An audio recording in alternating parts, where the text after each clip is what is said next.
मैं आपको बताने जा रहा हूँ श्री जगदम्बा पॉलीमर्स लिमिटेड के बारे में। श्री जगदम्बा पॉलीमर्स ऐसी कंपनी है जिसका बिजनेस है टेक्निकल टेक्सटाइल बनाती है और जियो टेक्सटाइल बनाती है और बहुत सारा अलग अलग एलाइड प्रोडक्ट बनाती है। मैन्युफैक्चरिंग करती है पीपी और एचडीपीई ओवन का और नॉन ओवन का भी, जो कि फैब्रिक होता है, और बैग भी मैन्युफैक्चर करती है ये कंपनी। और आगे चलते हैं, देखते हैं कंपनी का प्रॉफिट एंड लॉस स्टेटमेंट। आप देख सकते हो कंपनी का प्रॉफिट एंड लॉस स्टेटमेंट। 2018 में कंपनी का सेल्स था 179 करोड़ और प्रॉफिट था टैक्स भरने के पहले 24 करोड़ और टैक्स भरने के बाद 16 करोड़ का, और ईपीएस रहा 18.81 रुपीज़। और साल 2019 में कंपनी ने सेल किया 190 करोड़ का, 190 करोड़ का, और टैक्स के पहले का प्रॉफिट था 30 करोड़ का और टैक्स भरने के बाद प्रॉफिट बचा ये लोग के पास 22 करोड़ का, और ईपीएस रहा 24.97 रुपीज़ का। और साल 2020 में कंपनी ने सेल किया 209 करोड़ का और प्रॉफिट टैक्स भरने के पहले था 36 करोड़ का और प्रॉफिट टैक्स भरने के बाद करीब 27 करोड़ का बचा, और ईपीएस रहा 31.21 रुपीज़ का। और 2021 में इस साल कंपनी ने सेल किया 239 करोड़ का और प्रॉफिट टैक्स भरने के पहले 54 करोड़ का और टैक्स भरने के बाद 41 करोड़ था, और ईपीएस रहा 46.71 रुपीज़ का, जो कि बहुत अच्छा है। आगे चलते क्वार्टरली रिजल्ट का बात कर लेते हैं। ये क्वार्टरली रिजल्ट 2020 और 21 का है।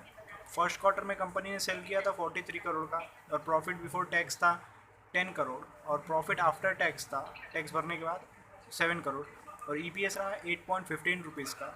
और क्वार्टर 2 में कंपनी ने सेल किया 70 करोड़ का और प्रॉफिट बिफोर टैक्स था 11 करोड़ और प्रॉफिट आफ्टर टैक्स था 9 करोड़ का, आप देख सकते हो स्क्रीन पे।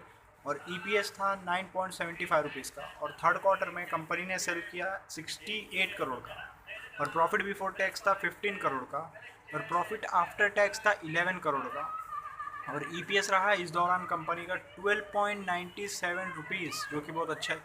और कंपनी ने क्वार्टर 4 में 65 करोड़ का सेल किया, प्रॉफिट बिफोर टैक्स रहा 18 करोड़ का और प्रॉफिट आफ्टर टैक्स 14 करोड़ का, जो कि बढ़ते ही जा रहे हैं, आप देख सकते हो।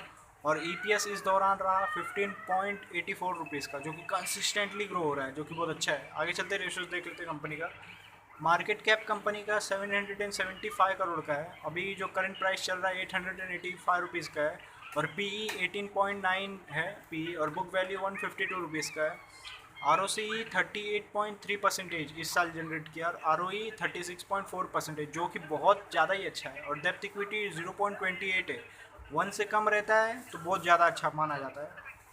और प्रॉफिट आफ्टर टैक्स 40.9 करोड़ का रहा इस साल, और प्रॉफिट में ग्रोथ आया 49.7% का, और ईपीएस इस साल रहा 46.7 रुपीज़ का, जो कि बढ़ते ही जा रहा है। आपने देखा पहले क्वार्टरली रिजल्ट और प्रॉफिट एंड लॉस स्टेटमेंट में।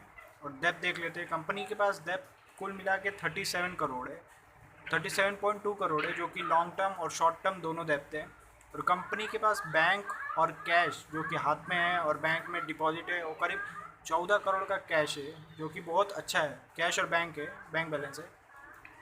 आप देख सकते हो कंपनी का सेल्स ग्रोथ पिछले 10 साल में कंपनी ने 20% के हिसाब से सेल किया कंपाउंडेडली, और पिछले 5 साल में 14% का सेल किया, और पिछले 3 साल में 10% का सेल्स किया है कंपनी ने, जो कि अच्छा है माना जाता है। और पिछले ही साल, ये वाले जो 21 में हुआ वो साल में 14 करोड़ का सेल किया, और कंपनी का कंपाउंडेड एनुअल प्रॉफिट 10 साल में 42% का था, 5 साल में 53% का था, और 3 साल में 35% का था, और इस साल 50% का था। आगे चल के देख लेते हैं स्टॉक का प्राइस, CAG देख लेते हैं स्टॉक का प्राइस कैसे ग्रो हुआ है। पिछले 10 साल में 76% के स्पीड से ग्रो हुआ, और पिछले 5 साल में 87% के स्पीड से ग्रो हुआ, और पिछले 3 साल में 56% के स्पीड से ग्रो हुआ, और इस साल 321% के स्पीड से ग्रो हुआ। रिटर्न ऑन इक्विटी देख लेते हैं। कंपनी का रिटर्न ऑन इक्विटी पिछले 10 साल में 34% का था, और पिछले 5 साल में 37% का था, और पिछले 3 साल में भी 37% का था, जो कि बहुत अच्छा है। और पिछले ही साल 36% का था, जो कि बहुत ज़्यादा ही अच्छा माना जाता है। कंपनी ऐसा रहता है रेशो तो। और अब देख लेते हैं कंपनी का प्रॉस देख लेते हैं। कंपनी ने अच्छा खासा प्रॉफिट दिया है, 52.50% के हिसाब से हर पिछले 5 साल में प्रॉफिट दिया है, और कंपनी का ट्रैक रिकॉर्ड अच्छा है आरओई का। पिछले 3 साल में कंपनी का आरओई एवरेज रहा 36.66%, जो कि बहुत अच्छा है। 20 से ऊपर रहता है तो अच्छा माना जाता है, और अच्छा ही है। और कंपनी का मीडियम टर्म सेल्स रहा पिछले 10 साल में 20.23% की स्पीड से, हर साल 20.23% ये लोग ग्रो करते गए पिछले 10 साल में। और कंपनी का एनालिसिस अच्छा लगा तो प्लीज़ लाइक करें, शेयर करें, कमेंट करें और सब्सक्राइब ज़रूर करें।